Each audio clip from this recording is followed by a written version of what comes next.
সুবহানাল্লাহিল আযীম। কত বড় দোয়া, সামান্য ছোট এক লাইন হবে না।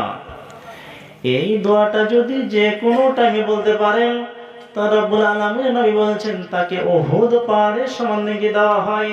তাহলে আপনি যে বলছেন আমার উহুদ পাহাড়ের সমান নেকি নাই, নেকি আছে, কিন্তু আবার যদি ফালতুকে কুকুর পুষে তো রব্বুল আলামিন নবী বলছেন প্রতিদিন মাইনাস করে নেওয়া হবে। বিনা কারণে যদি কেউ কুকুর পুষেন তাহলে কুকুর মাইনাস করে নেওয়া হবে কুকুরের, বিনা কারণে যদি কেউ পুষে। একটা হলো। দ্বিতীয় কি, আপনি এমন কোন জঙ্গলে গেছেন, যাওয়ার পরে এমন একটা জন্তু দেখলেন, জানোয়ার দেখলেন, দেখালে অনেক চেষ্টা করছেন ধরার জন্য, কিন্তু আপনি চেষ্টা করে সফল হতে পারেন না। জাল পাতাছেন, অনেক ফাঁদ পাতাছেন, কিন্তু ফাঁদে পড়ে না। আর আপনি যদি ওই শিকারী কুকুরকে রাখেন, কেন শিকারী কুকুর এই জন্য রাখবেন, যদি আপনার 20টা 25টা 30টা গরু কিংবা বাছুর থাকে কিংবা বকরি থাকে, আর আপনি যদি একাই কন্ট্রোল করতে না পারেন, আর ওই গরু বকরিকে যদি দেখার জন্য কুকুরকে শিকার করেন, তো নবীজি বলছেন শিকার করা যাবে। আপনার খামারগুলোকে দেখাবার জন্য যদি আপনি কুকুর পোষেন, তাহলে এখানে নবীজি বলছেন কুকুর পোষা জায়েজ আছে। আর ওই জায়েজ কুকুর পোষা, যে আপনি দেখেছেন কোনখানে জঙ্গলে একটা খরগোশ, আপনি ধরতে পারেন না, তো আপনি বাড়ি আসলেন, বাড়ি এসে কুকুরকে হুলিয়ে দিলেন। কি বলে হুলাবেন? আপনার মুখে একটা জবান বের হবে, আপনি যখন কুকুরটাকে ছাড়বেন ওই খরগোশটাকে ধরবার জন্য, তখন আপনার মুখে কিন্তু বেরিয়ে যাবে বিসমিল্লাহ আল্লাহু আকবার। এই দোয়াটা বলে যদি আপনি কুকুরকে হুলিয়ে দেন, আর যেখানে আপনি খরগোশ দেখেছেন সেখানে কিন্তু কুকুর গেল, যাওয়ার পরে কুকুর কিন্তু ধরলো, ধরার পরে যদি কুকুর তার ললিটাকে টিপে দেয় এবং ওই নিয়ে আসতে যদি ওই খরগোশটা মরে যায় কুকুরের মুখে, এবার আপনাকে তো এনে দিবে, আর আপনাকে এনে দেওয়ার পরে আপনি তো বলবেন কুকুরকে ধরতে পাঠাচ্ছিলাম, জিন্দা তো এখন নাই, কুকুরের জিনিসটা তো এখন মরে গেছে। তা আপনি তো এখন বলবেন এখন আমি আর খাওয়া যাবে না। আপনি বলবেন মরে তো গেছে, খাওয়া যাবে কি? যাবে না। কিন্তু আপনি যদি বিসমিল্লাহ আল্লাহু আকবার দোয়া বলে থাকেন, আর কুকুর ওই খরগোশটাকে নিয়ে এসে দিয়ে দেয়, মরা যদি খরগোশ হয়, নবীজি বলছেন খাওয়া যাবে, কোনো সমস্যা নেই, কোনো সমস্যা নেই, খাওয়া যাবে। এবার আর একটা জানোয়ার, উট। উট কেমন জানোয়ার? যদি আপনি কোনো জায়গা থেকে উট একটা নিয়ে আসেন, নিয়ে আসার পরে উটকে যদি আপনি খেতে দেন তা উট খাবে, আর আপনি যদি উটকে খেতে না দেন তো উনি খালি দুই চোখ দিয়ে ঝরঝর ঝরঝর করে পানি পড়বে, আর কিছু হবে না। আপনাকে বলবে না যে আমাকে খেতে দে, এই দে, ওই করে, হেন কর, তেন কর, এইগুলো কিছু বলবে না। আপনি যদি খেতে দিবেন তো দিবেন, আর না যদি খেতে দেন তো ওর চোখ দিয়ে পানি ঝরতে থাকবে, কিছু আপনাকে বলবে না। কিছু বলে? কিছু বলবে না। আর ওই রাতের বেলায় যদি আপনি একটা পাকে উঠে এইভাবে বেঁধে দেন একটা পাতল রশ্মি দিয়ে, তো এইভাবে যদি আপনি বেঁধে দেন তো এইরকম হয়ে 3 পায়ের ঘরে সারা রাত দাঁড়িয়ে থেকে যাবে। এই একবার আপনাকে বলবে না আমাকে কেন এইভাবে বাঁধছো, কি আমি করেছি, কি দোষ করেছি, এইরকম একবারও আপনাকে বলবে না। অথচ এই জানোয়ারটাকে আল্লাহ রাব্বুল আলামিন এত সন্তুষ্ট করেছেন যে ওই 3 পায়ের ঘরে দাঁড়িয়ে থেকে যাবে, কোনো অসুবিধা হবে না। 3 পায়ের ঘরেও দাঁড়িয়ে থেকে যাবে, কোনো সমস্যা হবে না। এবার কাওলা রোগ বুঝেন? কাওলা রোগ কাকে বলে? কাওলা রোগ। কাওলা রোগ বলে বুঝেন যাকে দেশালি বাংলাতে বলা হয় জন্ডিস। কোন রোগ? যাকে বলা হয় জন্ডিস।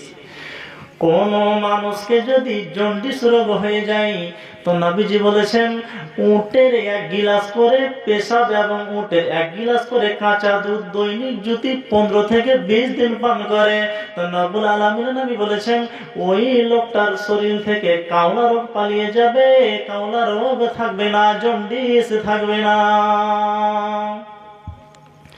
কোন মানুষকে যদি কাওলা রোগ হয়, কাওলা, তো কাওলা রোগ অর্থাৎ জন্ডিস যদি হয়ে যায়, তো প্রতিদিন অর্থাৎ 15 থেকে 20 দিন যদি আপনি 1 গিলাস করে কাঁচা দুধ এবং 1 গিলাস করে পেশাব দৈনিক যদি পান করেন, আল্লাহর কসম আপনার শরীরে জন্ডিস থাকবে না, পালিয়ে যাবে। এবং আমাদের দেশে যখন চৈত বৈশাখ মাস আসে, তখন 38 ডিগ্রি 40 ডিগ্রি শেষ তাপমাত্রা হয়। আরব দেশে এর চাইতে অনেক শেষ তাপমাত্রা হয় 42 ডিগ্রি 40 ডিগ্রি 48 ডিগ্রি তাপমাত্রা হয়।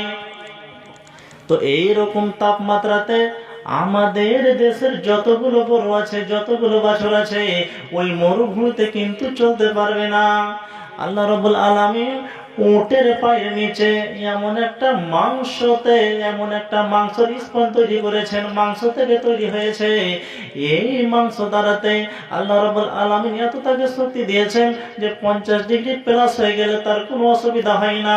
আর ওই উটের উপরে মালিক চেপে যায়, মালিককে কোনোদিন উট ফেলে কোনোদিন পালায় না, উটের কোনোদিন অসুবিধাও হয় না, উটের কোনো সমস্যা হয় না, আর উট কোনোদিন মালিককে ফেলেও পালায় না। তাহলে এটা কার বৈশিষ্ট্য? আল্লাহ তাআলার। এটা 2 নম্বর জানোয়ার হলো। আর এক জানোয়ার কি? একটা জানোয়ারের নাম কি? শুয়োর।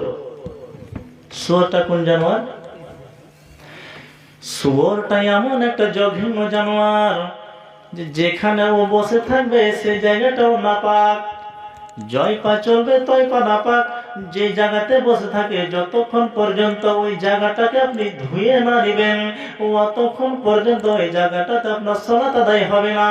এবার যদি আপনাকে জিজ্ঞেস করি, আমি তো 3টা জানোয়ারের কথা বললাম, তো এই 3টা জানোয়ারের মধ্যে সবচাইতে ভালো জানোয়ার কোনটা?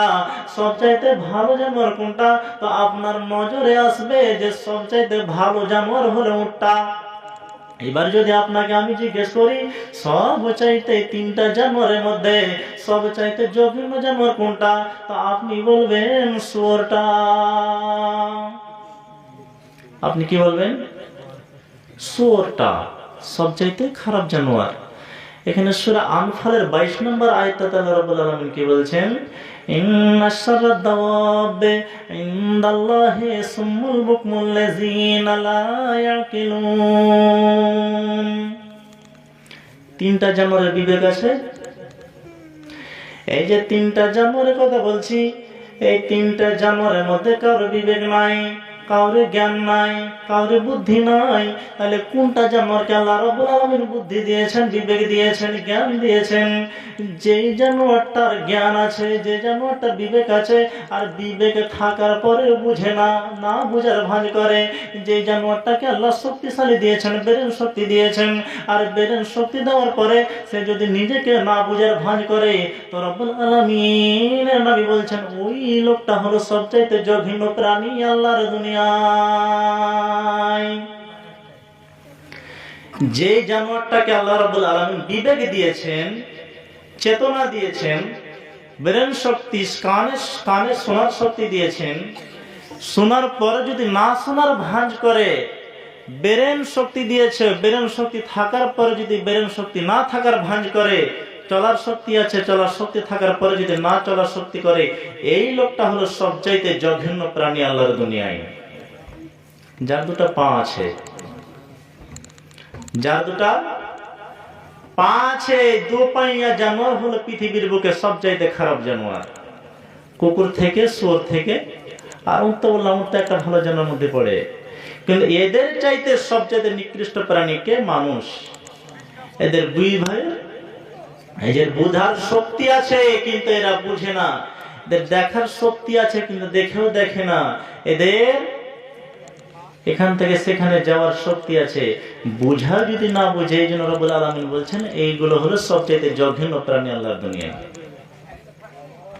আমাদের বিবেক নাই, বিবেক থাকার পরে একটুকাতে হট্টগোল লাগিয়ে দিই, বুঝার পরও না বুঝার ভাঁজ করি, শোনার পরও না শোনার ভাঁজ করি। এই জন্য রব্বুল আলামিন বললেন সবচাইতে জঘন্য প্রাণী ওটাই। তিনটা প্রাণীর কথা হলো। এবার সূরা তওবার যে আয়াতটা পড়েছে আপনাদের সামনে, এটাতে কি বলা হচ্ছে? এটাতে কি বলছেন? আওয়ালা ইয়ারাউনা আন্নাহুম ইফতানুনা ফি কুল্লি আমিন মাররাতান আও মাররাতাইনি সুম্মা লা ইয়াতুবুনা ওয়া লা হুম ইয়াযাক্কারুন। কি বলছেন? তোমরা কি দেখতে পাও না? তোমাদেরকে কি আল্লাহ চোখ দেয়নি? তোমরা চোখ দেখার পর কানাতে করে ঢুকতে যাচ্ছ। তোমাদেরকে আমি দুটা রাস্তা দিয়েছি, একটা সোজা রাস্তা দিয়েছি, একটা টেढ़া রাস্তা দিয়েছি, একটা ডান দিকে যাবে, একটা বাম দিকে যাবে। অথচ তোমাদেরকে সোজা রাস্তা দেওয়ার পরেও তোমরা কেন বাম দিকে পড়তে যাচ্ছ? কেন তুমি খালে ঢুকতে যাচ্ছ? তুমি কি দেখতে পাও না তোমাদের সামনে প্রতি বছরে আল্লাহ রাব্বুল আলামিন একবার করে আযাব দিয়ে দিচ্ছেন। যখনই তোমাদের সামনে আযাবটা চলে আসছে, তখন তোমরা বাপ করে করে করে করে করে করে তোমরা ঘরের ভিতরে ঢুকে যাচ্ছ। আর যখনই 4 দিন 5 দিন হয়ে যাচ্ছে, আর যখনই আযাবটা বেরিয়ে চলে যায়, পালিয়ে যায়, তখনই তোমরা আবার ষাঁড় বনে যাচ্ছ। তোমরা কি দেখতে পাও না আমি যে তোমাদের সামনে প্রতি বছর এক এক রকমের আযাব আমি তোমাদেরকে পাঠিয়ে দিচ্ছি যাচাই বাছাই করার জন্য? তো তোমরা কি দেখতে পাও না? কি আযাব, কি আযাব আল্লাহ দিয়েছেন? বেশি দূর বলবো না, এমন একটা আল্লাহ তাআলা আযাব দিয়েছিলেন 2020 সালে 12ই মার্চ। সবাই জানেন এই আযাবটা দিয়েছিলেন, সবাই জানেন। কিন্তু যখন আযাবটা আসলো, তখন খালি লোকেরা জিজ্ঞেস করলো, মৌলভী সাহেব মাস্ক পরে কি সালাত আদায় করা যাবে? মসজিদে কি সালাত আদায় হবে? হাজার রকমের লোক, হাজার রকমের খালি ফতোয়া জানতে চাইলো। কিন্তু এটা দেখা গেল না করোনার কালে কোন একটা লোক যে আবিদ হয়ে যায় বেশি করে, এইরকম কাউকে দেখা গেল না। ওই সব খালি প্রশ্ন করে মসজিদে সালাত আদায় হবে, মাস্ক পরে নামাজ হবে, বাড়িতে একা একা নামাজ হবে, এইরকম খালি সব প্রশ্ন। কি আল্লাহ আযাব দিলেন যে আল্লাহ তাআলা বাস বন্ধ করে দিলেন, গাড়ি বন্ধ করে দিলেন, যতগুলো চলন্ত যানবাহন ছিল সবগুলোকে বন্ধ করে দিলেন। এমন পর্যন্ত কি বড় বড় লোকের মেয়েগুলো, বড় বড় নেতারা এক তাওয়াফখানাতে নিয়ে গিয়ে নাঙ্গা করে নাচাতো, ওই তাওয়াফখানা পর্যন্ত বন্ধ হয়ে গেল। আপনার মাদ্রাসা, মসজিদ, মক্তব, মাদ্রাসা সবকিছু বন্ধ হয়ে গেল। এমন পর্যন্ত কি জুমা পর্যন্ত বন্ধ হয়ে গেল, আজানও বন্ধ হয়ে গেল, এমন পর্যন্ত কি আপনার ইবাদত বন্ধ হয়ে গেল। একটা আযাবে আল্লাহ তাআলা এতগুলি সব বন্ধ করে দিল। তা আপনি দেখতে পান না এই আযাবের মধ্যে আমরা কতটুকু আল্লাহকে আগিয়ে ধরেছি, অগ্রসর হয়েছে আল্লাহর দিকে? কতখানি হয়নি তো? কয়টা লোক ধরেছি আল্লাহকে?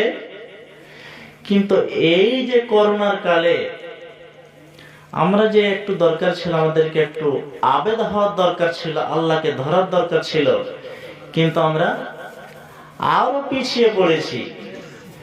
কেন? এই যে করোনা আমি জীবনে পাইনি, আমার বাপ দাদাও পাইছে কিনা ভালো জানি না। শুধু এতটুকু কি যে হযরত উমর রাদিয়াল্লাহু তাআলা যখন খলিফা হলেন, তখন উনি যাচ্ছিলেন সিরিয়া বেড়াতে। কোথায় যাচ্ছিলেন? সিরিয়া বেড়াতে। তো রাস্তার মধ্যে যেতে যেতে লোকেরা জিজ্ঞেস করে বলল, জনাব সিরিয়া যাই না কেন? ওখানে একটা অসুখ ঢুকেছে। তো ওই অসুখটার নাম আরবিতে বলা হয় আমওয়াস। কি অসুখটার নাম? আমওয়াস নামক মহামারীতে ওখানে যাইয়েন না। কেন? মদিনা থেকে যতটি মিলিটারি যুদ্ধ করতে গিয়েছিল 15 থেকে 16 দিনের মাথাতে 25,000 মিলিটারি মারা গিয়েছিল একটা আমওয়াস মহামারীতে। একটা আমওয়াস মহামারীতে 15 থেকে 16 দিনের মাথাতে কতটি? 25,000 মিলিটারি মারা গেছিল। তো এই যে করোনা,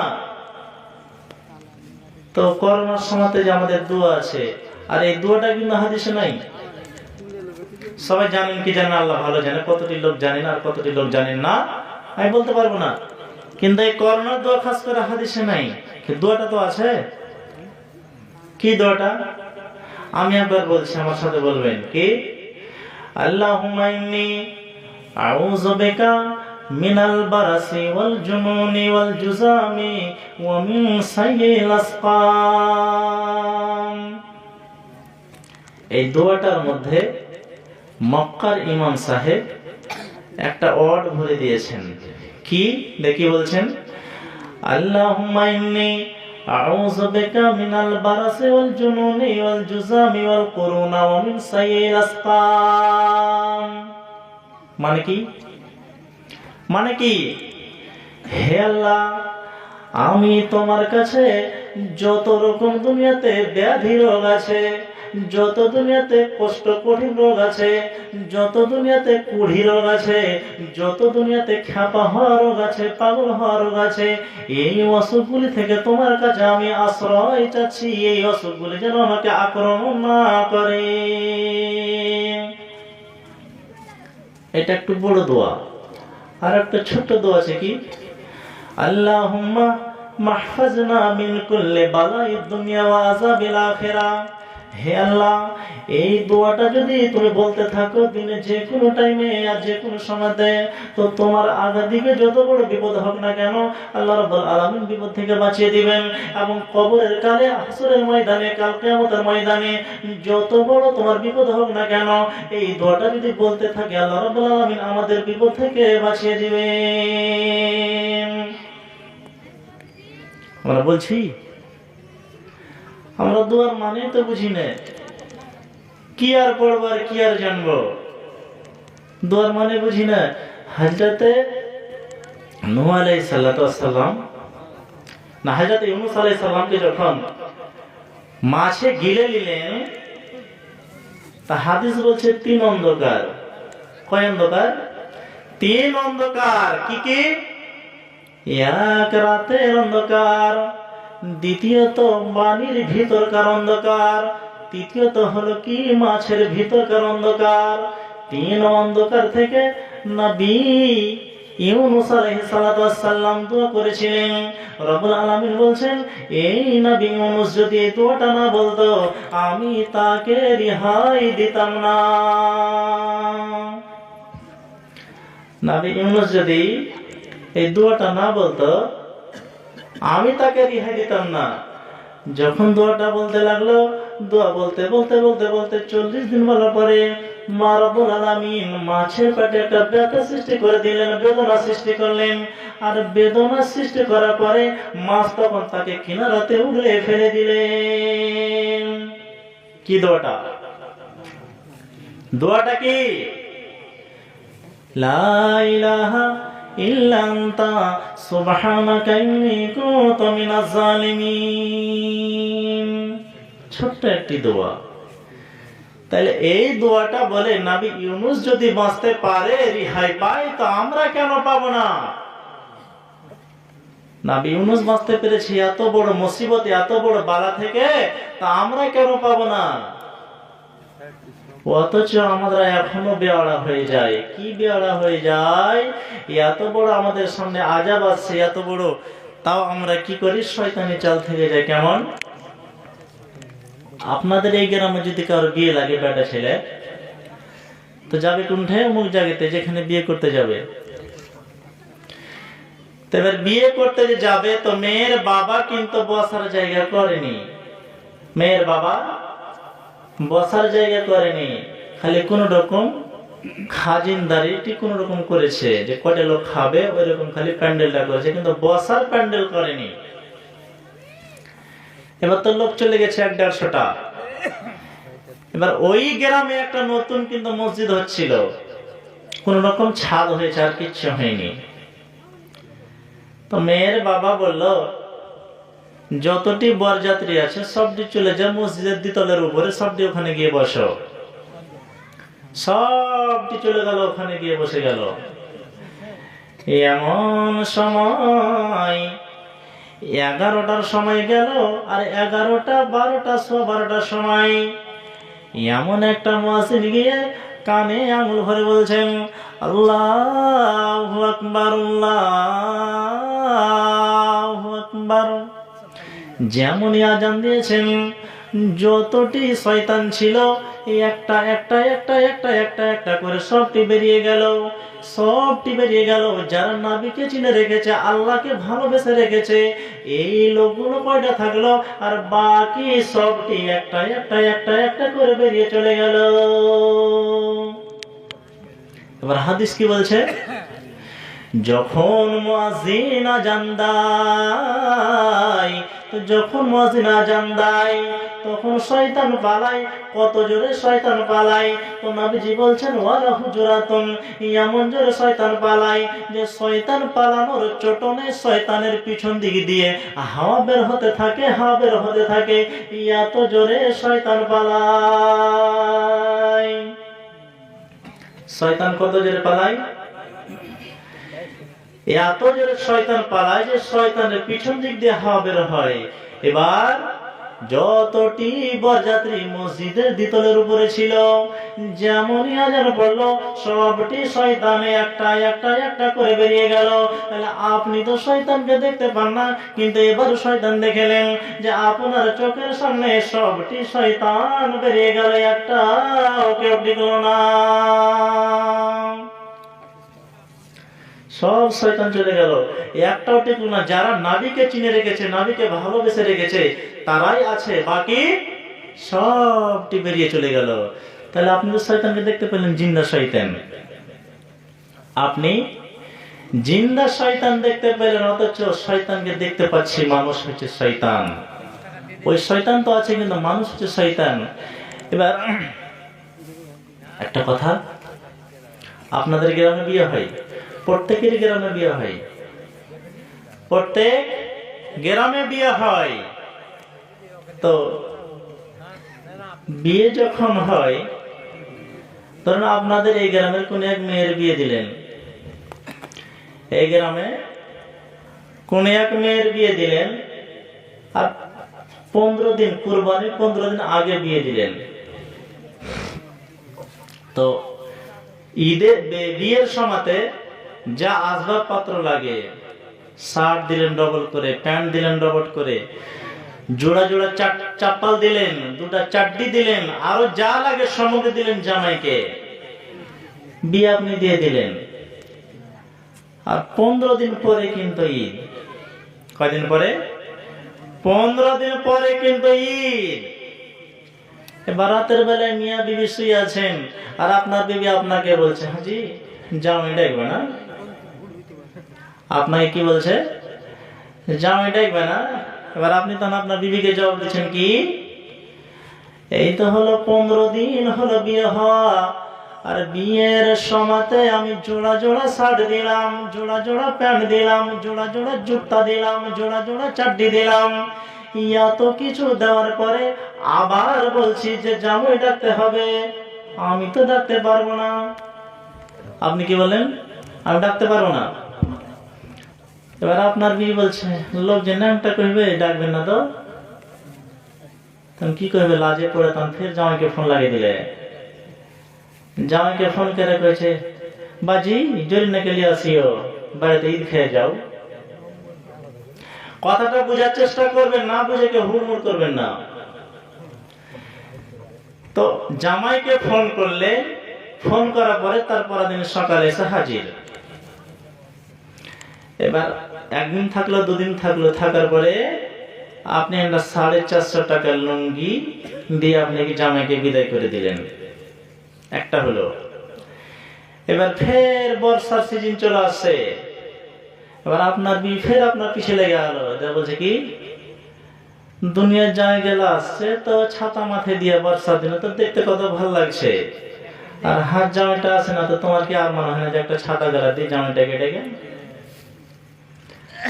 একটা আর মনে হয় কি হয় না? দুনিয়ার জামাই গেলা যে আসছে ছাতা মাথায় দিয়া, তোমার জামাইটা যে আসতে পারে না বর্ষার দিনে, তো তোমার কি একটা উদ্দেশ্য একটা ছাতা গেলা কিনে দিই, জামাইটাকে ডাকো।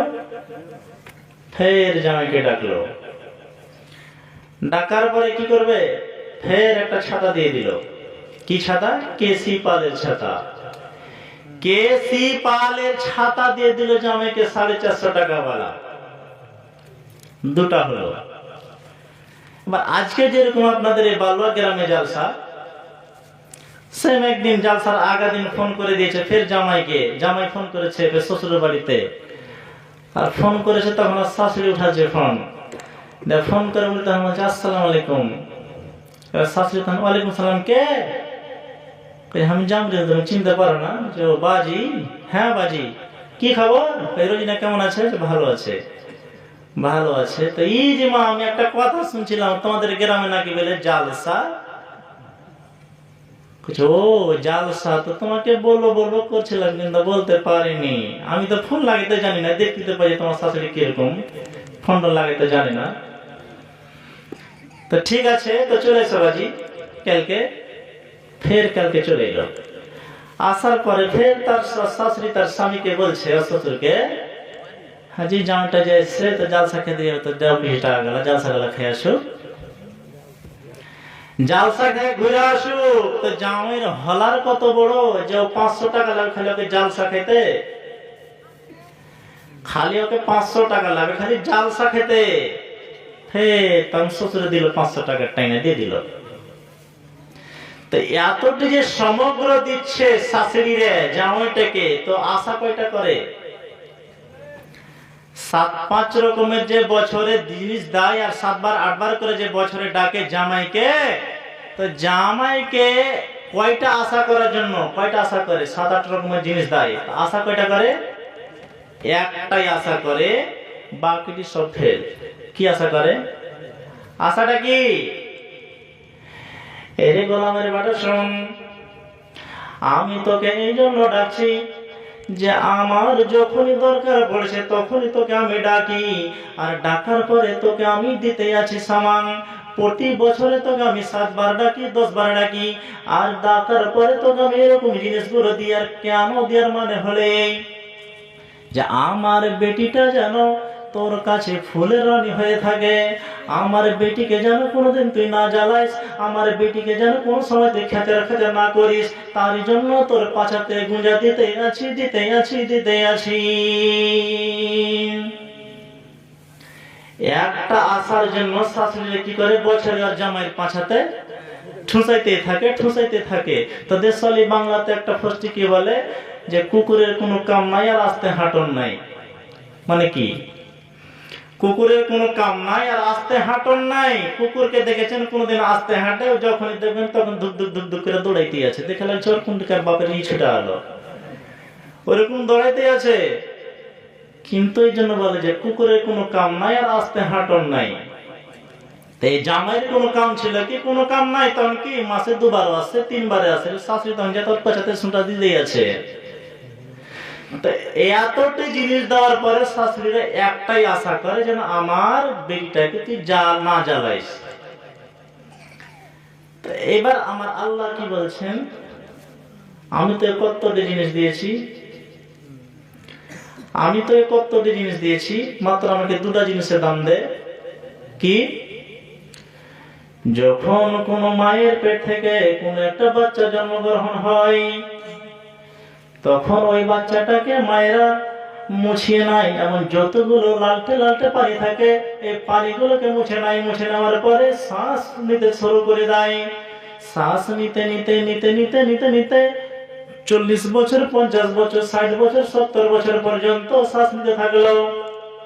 এরকম সময় যদি 65 বছর পর যখন মরণের সময় আসছে, তখন তার 1 মাস আগে, 2 মাস আগে তার শ্বাসকষ্ট হচ্ছিল, শ্বাস বন্ধ হয়ে গেছিল। এই শ্বাস বন্ধ হওয়ার কারণে কোনো একটা মেডিকেলে কিংবা কোনো একটা হসপিটালে গিয়ে একটা সিলিন্ডার লাগিয়ে দিল তার নাকে, আর যতদিন থাকলো 8 দিন 10 দিন থাকলো, তাহলে আপনি চিন্তা করুন তো, এই একটা সিলিন্ডারের দাম যদি 1000 টাকা করে হয়, তাহলে 10 দিন যদি থাকে তো 10,000 টাকা লাগবে। আমার আল্লাহ বলছেন মাত্র সামান্য তোর 10 দিন তুই শ্বাস নিতে পারলি না, কষ্ট করতে পারলি না, তারই জন্য তোকে 8,000 10,000 টাকা দিয়ে আসলি হসপিটালে। আর আমি যে তোকে সারাদিন যেদিন থেকে তুই জন্ম নিয়েছিস 65 বছর পর্যন্ত, এর মিডিলে তোকে একটা মেশিন দিয়েছে ভিতরে, যতদিন শ্বাস টানলি, যতদিন শ্বাস ভিতরে টানলি এবং বাইরে দিলি, তো আমাকে কয়টা টাকা দিয়েছিস আমাকে বুঝিয়ে দে। সামান্য একটা কষ্ট হলো তখন তুমি চলে গেলে হসপিটালে, আর হসপিটালে যেয়ে 8 দিন থাকছো 10 দিন থাকছো, তখন তুমি কি করছো 8,000 10,000 করে দিয়ে আসছো। একটা সিলিন্ডার দাম যদি 1,000 টাকা করে হয়, এবার আমার আল্লাহ কি বলছেন, ওগুলা বাদ দে রে, তোর বাড়িতে লাইন আছে দেখ, কারেন্ট আছে দেখ, ওই কারেন্ট থেকে তুই জামাগুলো আয়রন করিস, কাপড়গুলো আয়রন করিস। এবার মাসে মাসে তোর 3 মাস পর পরে 3,000 2,500 2500 করে তোর বিল আছে, তুই প্রতি 3 মাস পর পর তুই বিলগুলো দিয়ে আসিস। আর আমার বিল দেখে নি যে যখনই সকাল হয়ে যায় আর যখনই সন্ধ্যা লাগে, সারাদিন আমি একটা যে সূর্য তোদেরকে দিয়েছি, এই সূর্য যদি না থাকে তাহলে তোদের জমিনে যতগুলো ফসল আছে একটাও ফসল কিন্তু রোদের তাপ না পারে কিন্তু হবে না। তাহলে তুই এবার বলতো, তোকে আমি এতদিন যে তাপ দিতেই থাকলাম, চাষ দিতেই থাকলাম, তুই আমাকে তার বিনিময়ে কতটি টাকা দিয়েছিস?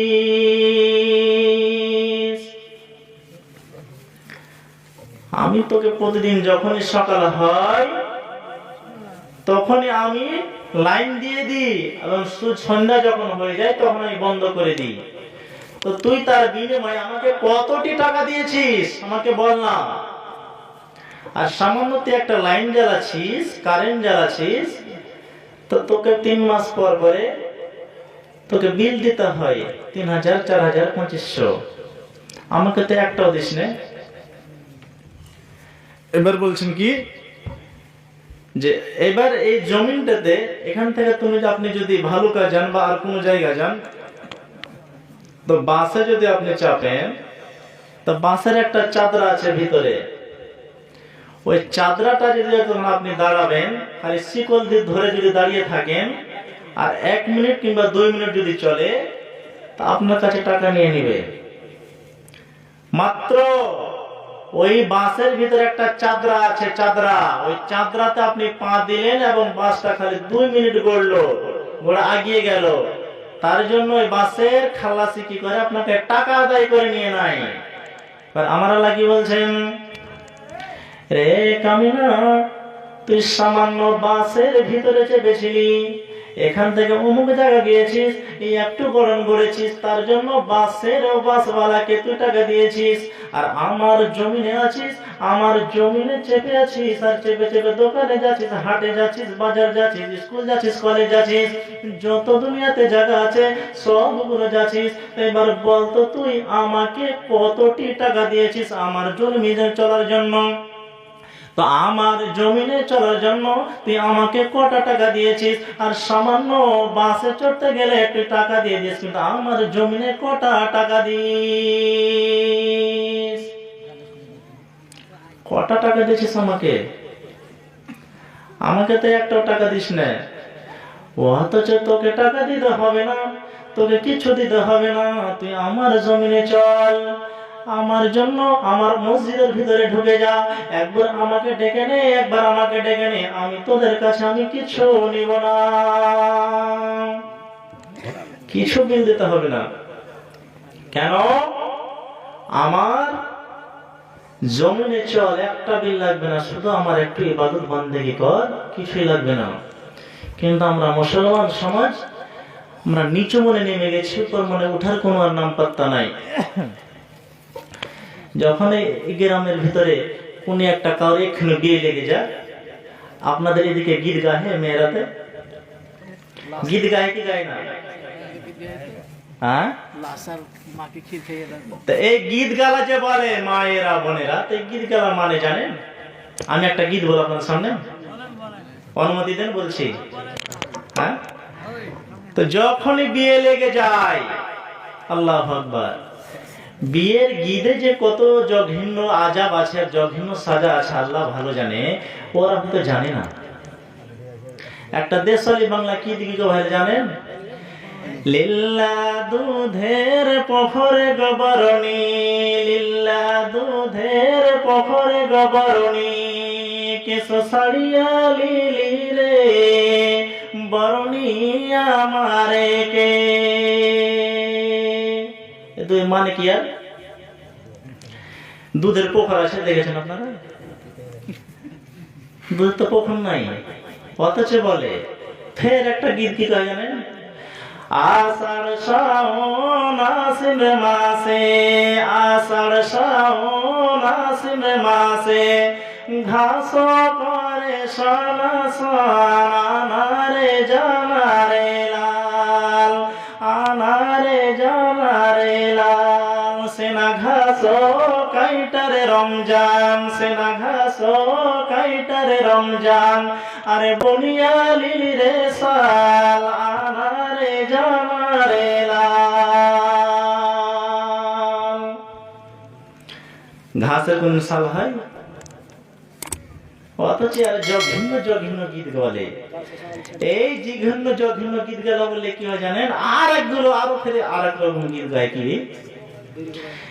চারিদিকে চারিখান টাটি, চারিদিকে চারিখান টাটি,